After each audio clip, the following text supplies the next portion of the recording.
سلام رفقا، مستر سیگنال هستم. به کانال یوتیوب من و دوره EST خیلی خوش اومدید.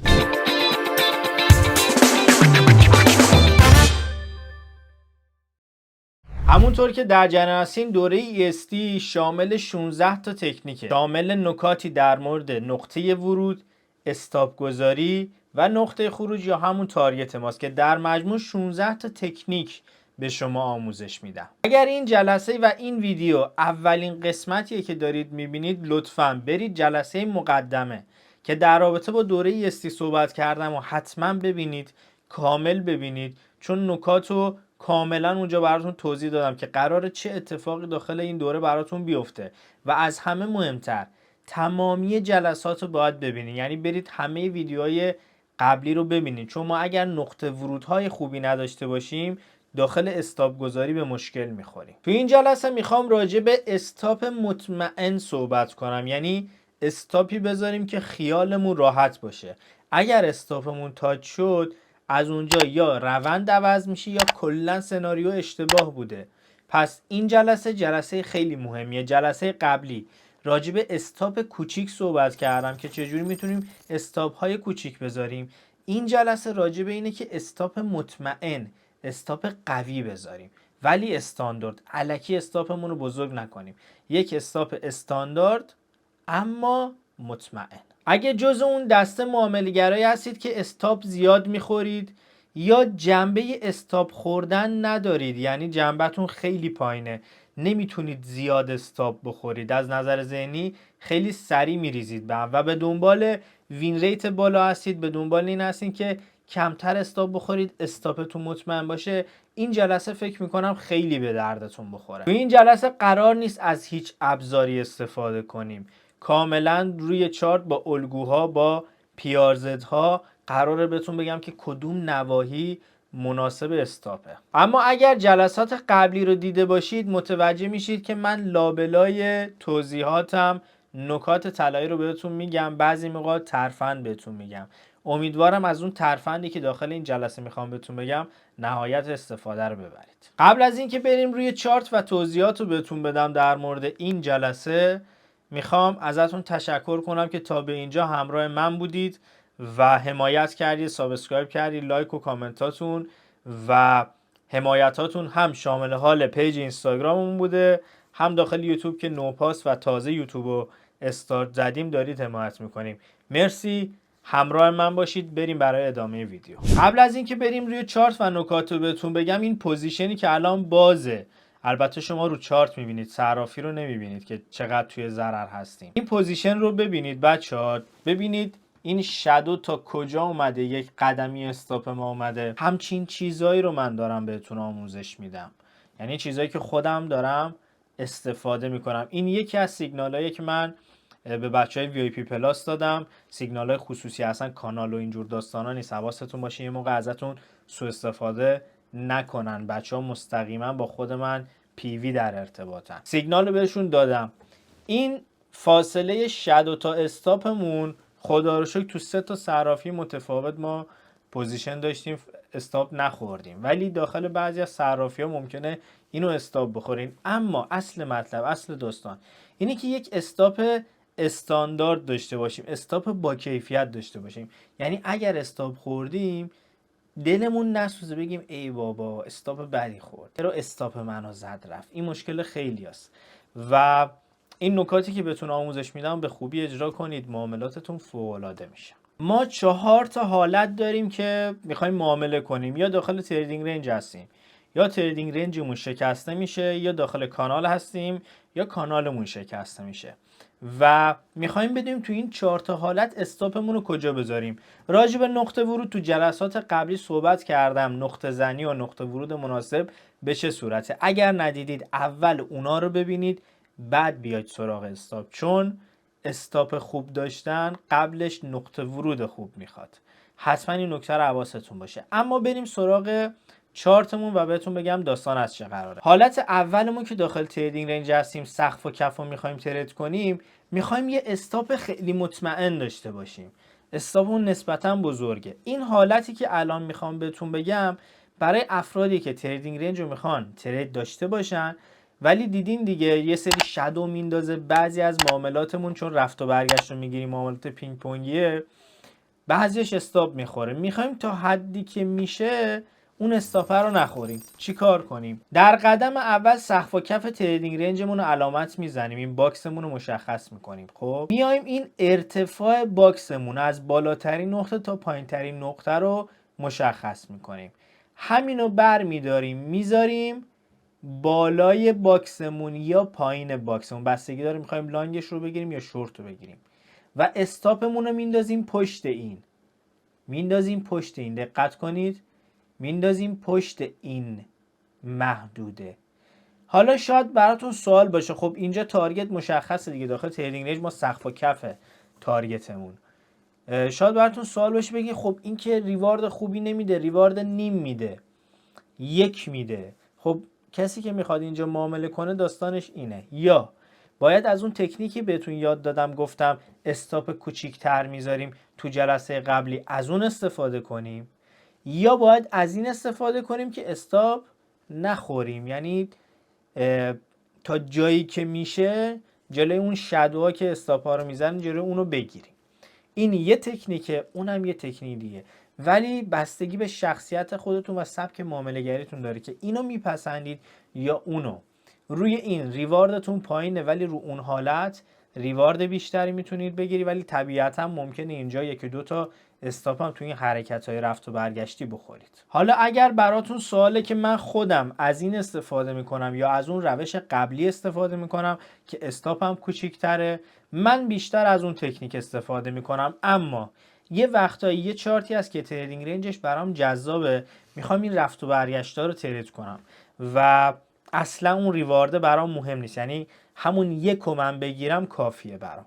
اون موقع است که میام سراغ این یکی تکنیک، از این استفاده میکنم. البته من استراتژی متفاوتی دارم و تکنیک های دیگر هم دارم، یعنی داخل استراتژیم تکنیک های دیگر رو ترکیب کردم، فقط همین نیست و بعضی موقع ریواردهای بیشتر هم میگیرم و این اتفاق، این حرکت میتونه برای شما هم بیفته، یعنی این تکنیک رو بلد باشین، برید بذارید داخل استراتژی شخصیتون، بتونید ترکیبش کنید و شاید بتونید حتی ریوارد بیشتر و حرکت جالب تری بزنید. اما نکته این تکنیک همین اندازه باکسه که گفتم میگیرید به اندازه همین باکس، یه دونه بالای باکس یه دونه پایین باکس، واسه لانگ و شورتش علامت میزنید و استاپتون رو میندازید پشت اون محدود. اما حالت دوممون زمانی که تریدینگ رنجمون شکسته میشه، برای این حالت تو جلسه قبلی راجع به استاپ کوچیک صحبت کردیم، گفتیم میندازیم پشت این پیارزد. قانون 50-80 هم حتی بهتون گفتم، اون روندرم اگر جلسه قبلی دیده باشین بهتون گفتم، اونا رو گفتم. اما تو این جلسه میخوام بهتون بگم پشت این یکی پیارزد، ببین حرکت نزولی این کف این سقفه، پشت این پیارزد استاپو میندازم که استاپ مطمئن تری باشه. حالا اگر رو این میگید که آقا این ریسک ریوارد خوبی نداره، اینجا دیگه تریدینگ رنج نیست، اینجا تارگت هم مشخص نیست که کجاست. میبینید اینجا تارگت هم مشخص نیست کجاست که بخوام بهتون ریسک به ریوارد بگم. اما این استاپ با کیفیتیه، استاپ مطمئنی، استاپ قویه، یعنی این استاپش اگر تاچ شد به احتمال 99% اون سناریو اشتباه شده، یعنی دیگه اعتبار نداره، میخواد یه جهت دیگر رو بره، روند اشتباه تشخیص دادی یا هر چیزی، استاپ الکی نمیخوری. این از اون استاپ‌های با کیفیت برای زمانی که تریدینگ رنجتون شکسته شده و مثلا اینجا رو به پایین بوده، میخواستین شورت بگید، میخواین استاپ بذارین، استاپتون میشه پشت این محدوده. و اما زمانی که داخل کانال هستیم، روند داریم، خطوط داینامیک رو داریم، اینجا باید چی کار کنیم؟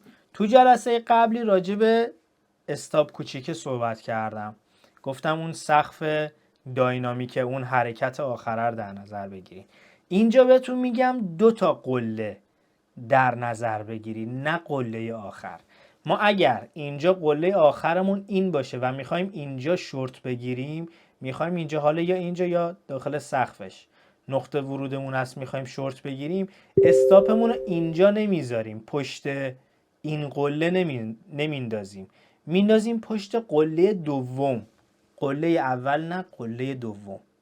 این حرکت رو که انجام میدید، اگر اون قله اول بخواد هانت بشه استاپ نمیخورید، استاپ مطمئن تریه، ولی طبیعتا نسبت به اون تکنیک ریوارد کمتری میگیرید. اما برای بچه‌هایی که خیلی ریسک پذیر نیستن، ظرفیتشون پایینه و میخوان بگن خیالمون از استاپ راحت باشی، استاپ مطمئن داریم، این تکنیک خیلی جواب. فقط اینجا یه نکته وجود داره، ممکنه یک گپ بزرگی بین دوتا قله وجود داشته باشه. این گپه الان بخوام بهتون بگم واقعا یه چیز شهودیه، نمیتونم اندازش بهتون بگم چقدر باشه. اگر یه گپ خیلی بزرگی باشه، فاصلش خیلی بزرگ باشه، اون موقع منطقی نیست از این تکنیک استفاده کنی و قله دومو در نظر بگیری. اون موقع همون تکنیک اولیه رو انجام بدی بهتره، یا سراغ تکنیک های دیگه بری اگر که فاصله خیلی زیاد بود. ولی اگر فاصله هم منطقی تقریبا تو یه حدوده، قله دوم جای مناسبیه برای استاپ گذاری. و اما حالت چهارم که کانال ما، اون داینامیک ما شکسته میشه، این حالت خیلی مهمه. چرا؟ چون یه پیارزت داریم، حمایت استاتیک داریم و یک داینامیک داریم که همپوشانی دارن، یعنی محدوده واسه من خیلی مهمه که شکسته میشه. برای این حالت ما چی کار میکنیم؟ میایم اون سقفی رو علامت میزنیم که داینامیکمون با پیارزدمون همپوشانی داره. مثل این محدوده داینامیک و پیارزد ما همپوشانی داره و بازار اومده بهش واکنش داده، این قله. میایم استاپمون رو پشت این میندازیم. اگر این اینجا بود چی کار کنیم؟ اگر این اینجا بود، باز هم ما یک پیارزد اینجا داریم، میایم پشت پیارزد میندازیم. این نکته رو حواستون باشه، همپوشانی پیارزدمون با داینامیکمون. اگر داخل کف بود، جهتمون لانگ بود، باز فرقی نداره، این قانون رو داریم. اما تو تکنیک قبلی که جلسه قبلتون یاد دادم، اینجاها مینداختیم، از 50-80 استفاده میکردیم، میومدیم این پیارزد پایینیه رو در نظر میگرفتیم، حرکت های دیگه میزدیم، کوچیکتر میشد. اما اینجا میایم اون پیارزد بالاییه رو در نظر میگیریم و استاپ مطمئن تری میذاریم، قوی تر میذاریم. این که من این مدلی براتون روی چارت دارم خط میکشم و آموزش میدم، میخوام چشمی محدوده ها رو بشناسید، بدونید کجاست، کجا چه اتفاقی داره میفته. روی بازار، روی لایو بازار، روی چارتمون تر و تمیز، اینقدر تر و تمیز شما کندلا رو نمیبینید، حرکت ها رو انقدر تر و تمیز نمیبینید که بخوای بکشی قله دوم، قله سوم، نه، اینقدر تمیز نیست. ولی اگر محدوده ها رو خوب بشناسی، بدونی آقا پیارزدت رو کشیدی پشتش میندازی، داینامیکت رو کشیدی حواست باشه با پیارزدت آیا همپوشانی داره یا نه، اگر داشت پشتش میندازی.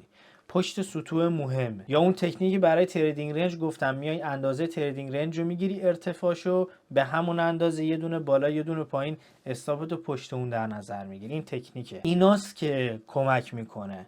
اینکه زوم بشی مثلا، خب اینجا که کندلش فلان نشد، چرا مثلا اون چیزی که گفتی در نیامد؟ نه، ببین محدوده رو درست تشخیص بده. بالاخره ما 100 که نداریم، بالاخره اینم خطا داخلش هست. اما محدوده رو درست تشخیص بده، این کاری که گفتم انجام بده، نتیجهش رو میبینی. دوست دارم بچه‌ها تمرین کنن، هر نتیجه گرفتن برای من کامنت کنن. لطفا این کار رو انجام بدید، چون من سالهاست، مدت‌های زیادی دارم از اینا استفاده میکنم و تسلط دارم روی اینا. طبیعتا شما نیاز دارید که تمرین کنید، نوت برداری کنید تا به تسلط کافی برسید. من انتظار 100 ندارم که همه نتیجه بگیرن، 2 نفرم نتیجه بگیرن کافیه. و نکته مهم اینه که اینا رو من خودم دارم استفاده میکنم. اگر استفاده نمیکردم بهتون نمیگفتم. اینجا شما قرار نیست پولی پرداخت کنید، شما دارید وقت میذارید آموزش ببینید، برای خودتون ارزش قائل باشید. اگر دارید میبینید، بعد برید تمرین کنید، وقت بذارید براش، نوت برداری کنید، مطمئن باشید ارزشش رو داره. اما اینکه شما با این جلسه ارتباط گرفته باشید و دوست داشته باشید این تکنیک ها رو، اینو دوست داشته باشید استفاده کنید، یا جلسه قبلی رو، دست شماست. تایپ های آدما فرق داره، معامله‌گرا فرق دارن. خود من این مدل استاپ گذاری رو شاید بهتون میگم اوایل معامله گریم انجام میدادم که زیاد تجربه نداشتم و از نظر استاپ خوردنم زیاد جنبم بالا نبود. ولی اون تکنیک جلسه قبل رو خیلی استفاده میکنم، یعنی بیشتر دارم اون کار انجام میدم که ریواردهای بیشتر بگیرم. بستگی به استراتژی هم البته داره، ولی من این کار انجام میدم. اما این جلسه و این نکات رو هم انجام میدم، تعداد دفعاتش کمتره. مطالب این جلسه همینقدر ساده و راحته، یعنی پیچیدگی نداره. انجام دادنش رو لایو بازار سخته ها، میدونم، چون هنوز چشمتون عادت نداره، هنوز تجربه کافی ندارید، از اون نظر سخته، ولی پیچیده نیست. یعنی من واقعا اگر مطالب پیچیده هم باشه سعی کردم راحت بیان کنم که همه بفهمن، همه یاد بگیرن. اما بریم روی چارت، روی کندلا، تو لایو بازار، تو گذشته بازار چند تا مثال بهتون نشون بدم که چجوری مشخص میکنم نوایی رو و استاپو کجا میندازم. واقعا سخت نیست، واقعا ساده است.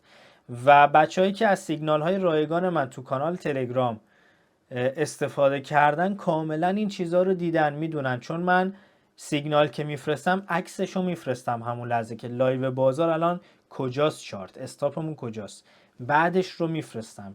یعنی بیاین داخل کانال تلگراممون، همه معاملات قبلی رو میتونید برین عکساشو ببینید، میبینید که استاپای من کجا بوده، نقطه ورودم کجا بوده و تارگت ها به چه صورت بوده. اینا رو قشنگ میتونید ببینید. خوبیش اینه من سیگنال رایگان براتون میذارم که نهایت استفاده رو ببینید، یعنی جدا از این که سود میکنیم کنار هم دیگه، آموزش هم میبینید، یعنی همینا رو داخل سیگنال های خودم میتونید ببینید. بچه این نکته رو من تاکید میکنم، حواستون باشه سوء استفاده نشه، کلاهبرداری نشه به اسم من. با عکس من پیجای زیادی زدن، قبلا هم داخل استوریا بهتون هشدار دادم، عکساشون رو گذاشتم، اما متاسفانه هستن یا کانال تلگرام فیک میزنن یا پیج اینستای فیک میزنن، از این کار انجام میدم. من به هیچ شخصی پیام نمیدم بگم به من پول بده، سرمایه گذاری یا هر پیشنهاد دیگه ای. من شروع کننده پیام با شما نیستم. حواستون باشه اینکه فکر کنی از طرف من کسی پیام داده بهتون که با همدیگه همکاری کنیم یا هر چیزی سیگنال بهت بدیم، همچین چیزایی نیست. هر خدماتی باشه، هر اتفاقی باشه توی پیج اصلی که تیک آبی داره، مثل سیگنالی که تیک آبی داره، پیج خودم باشه، اونجا بهتون اعلام میکنم، راه ارتباط با خودم رو بهتون میگم و خودم پشت داستانم. هیچ موقع نمیام شخص دیگر رو بفرستم. حواستون باشه هر جایی چیز دیگه دیدین فیکه، کلاهبرداریه، دارن سوء استفاده میکنن. فقط و فقط پیج اصلی که تیک آبی داره اون پیج رو داشته باشید و این پایینم براتون آیدی پیج و اینا رو همه چیزو براتون میذارم. کانال تلگراممون هم که سیگنال رایگان حتما استفاده کنید. خب اولین مثال واسه حالت تریدینگ رنج میخوام برم که حالا این زیادم باب دلم نیست، ولی خب تو این لحظه مورد دیگه من براتون پیدا نکردم، چون من خیلی یعنی یهویی همین الان میام رو چارت براتون مثال میزنم. الان به عنوان مثال میخوام معامله شورت بگیرم. این تریدینگ رنج اینجا مثلا اینجاها میخواستم معامله شورت بگیرم. خب تارگتم هم کف کانالم هست. میام چی کار میکنم؟ تکنیک بهتون گفتم، اندازه این تریدینگ رنج رو میگیرم ببینم چقدر، همینو میذارم برای استاپم و معامله ریوارد چند میده؟ 0.57 نیمه تقریبا. و از اینجا تا اینجا رو میخواستم معامله کنم، میگیرم. شاید به نظر خیلی منطقی نیاد و خوب نیاد، ولی واقعا بعضیا این مدل معامله که یک به یک یا فقط همین تیکه مثلا نیمو بگیرن راضیان تو بعضی از شرایط و بعضی از مواقع، و حالا یا با حجم بیشتر یا هر چیزی نسبت به استراتژیشون KPI که دارن این کار رو انجام میدن و این یه تیکه رو معامله میکنن. خب منطقی هم هست. حالا اگر با استراتژی که جلسه قبل بهتون یاد دادم، ببخشید استراتژی میگم، تکنیکی که جلسه قبل بهتون یاد دادم، ما میتونستیم مثلا استاپا رو اینجا قرار بدیم، ریوارد بیشتر هم بگیریم. دیگه این بستگی به خودتون داره که کدوم حالت رو استفاده کنید و بتونید کدوم تکنیک رو داخل استراتژیتون ببرید. خب همینجا ما شکست کانال رو هم داریم. من برای شکست کانال هم براتون ترسیم کنم ببینید. مثلا به هر دلیلی نقطه ورود من اینجا بوده. خب استاپ همو کجا میندازم؟ استاپ هم میندازم پشت این PRZ. ببینید پشت این PRZ میندازم. حالا تارگت هم هر جایی که بوده پشت این PRZ میندازم. قسمت تریدینگ رنجمون رو مشخص میکنیم میندازیم پشتش. حالا چون نزولیه برعکس هم بود میافتاد اینجا، یعنی اگر از این ور شکسته بود استاپ هم میافتاد اینجا و میام اینجوری مشخص میکنم استاپ گذاریش به این صورته در حالتی که تریدینگ رنجمون شکسته شده. و اما مثالی که روی کانال داریم، یه کانال اینجا نزولی داریم، میخوایم داخل کانال معامله داشته باشیم. اینجا استاپ رو گفتم بهتون چیکار میکنیم. میایم مثلا من اینجای کانال هستم، خب میخوام اینجا معامله شورت بگیرم، اینجا نقطه ورودمه، استاپمو پشت این نمیذارم. ببینید اینجا اگر میذاشتیم استاپ میخورد. اینجا حالا کار به این ندارم که اینجا استاپ میخوره، یه وقتایی واسه استاپ نمیخوره. این تکنیکی که امروز باهاتون کار کردم و بهتون گفتم.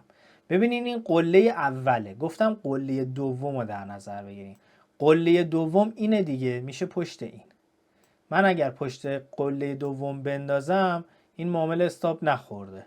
خب و حالا اینجا یه مثالی داریم که کانالمون فیک شکسته شده اومده به سمت پایین و این حرکت های فیک و اینا رو دیگه کار کردیم تو جلسه مربوط به هان. تو اینجور داستان ها بهتون گفتم داستانش چیه، با چی کار کنیم.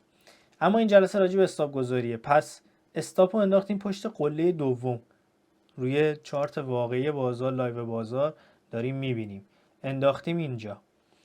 و فرقش با تکنیک جلسه قبل اینه که استاپ اون بزرگتره، اونجا پشت اولی بود، اینجا پشت دومین قله. خب رفقا اینم از جلسه امروزمون. مثالا هم که دیدیم بهتون نشون دادم. فقط این حالت چهارم رو مثال رو این چارت من واقعا پیدا نکردم، چیزی که همینجوری قشنگتر و تمیز بتونم بهتون نشون بدم. ولی خب ساده است، چیز پیچیده‌ای نداره. توی لایف تریدامون، سیگنال هامون و چیزایی که داخل استوریا میذارم سعی میکنم این مورد رو بیشتر روش مانور بدم و اونجا حداقل جبران کنیم این مسئله رو و ببینید دقیقا چه اتفاقی براش میفته. حالا هر موقعی که داخل لایو بازار بود و میخواستیم روش پوزیشن بگیریم این حرکت رو میزنیم و این مثال هم بهتون نشون میدم. یا بعدا یک ویدیو اختصاصی چند تا تمرین انجام میدیم، اینم میذاریم داخل همون تمرینا و بهتون میگم که باید چی کار کنید. امیدوارم که نهایت استفاده از این جلسه برده باشید. نکات مهمی بود. یه نکته طلایی مونده بهتون بگم، گفتم بچه‌ای که ویدیو رو تا انتها دیدن و حواسشون هست این نکته رو بدون. اگر MA 99 رو به چارتمون اضافه کنیم، ما داخل جلسه قبلی راجع به MA 50 صحبت کردیم، اگر MA 99 رو بندازیم و MA 99 مون با این نواحی که بهتون گفتم برای استاپ گذاری هم پوشانی داشته باشه، قدرت اون محدوده و اون MA خیلی بالاست. یعنی شما اونجا با یه فاصله خیلی کم میتونید استاپتون رو پشت MA 99 بندازید. یعنی این استاپ حالت سوم اگر اینجا هست ممکنه MA تون اینجا باشه، MA 99. قدرت استاپتون خیلی، یعنی دیگه اینجا گذاشتین خیالتون راحته. میدونی چی میگم؟ خیلی قدرت کار میبره بالا. هم پوشانی با داینامیکامون، استاتیکامون، پیارزدمون قوقا میکنه برای این تکنیک اگر MA 99 رو بندازیم. بعد برات سوال باشه که MA 99 برای کدوم تایم فریم خوبه؟ هر تایم فریمی که دوست داشتی استفاده کن، برای همش جوابه و خوبه، جواب میده. مهم اینه که درست و بجا ازش استفاده کنی.